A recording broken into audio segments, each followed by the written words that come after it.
সময় স্টুডেন্ট ছিলাম, আজকে সরকার আমাকে এমনিশন তুলে দিচ্ছে। মানে আমি একজন স্টুডেন্ট হয়ে আর একজন ভাই স্টুডেন্টের বুকে গুলি চালানোর জন্য সরকার আজকে আদেশ দিচ্ছে আমাদের সেনাবাহিনীকে।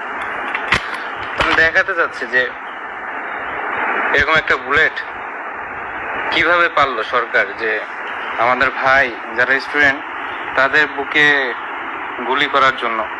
না, খুব খারাপ লাগলো যে যে সেনাবাহিনীদেরকে এত সম্মান করে আজ সেনাবাহিনীকে আজকে গুলি করার জন্য আজকে আদেশ দিছে। 120 রাউন্ড করে দিয়েছে। আমার মানে সত্যি খুব যাওয়ার ইচ্ছা ছিল না, কিন্তু তাও বাধ্য হয়ে আমাকে যেতে হচ্ছে। মানে আমার কথা আসতেছে না, মানে কি বলবো, মানে সরকার এত নিচে হয়ে গেল। মানে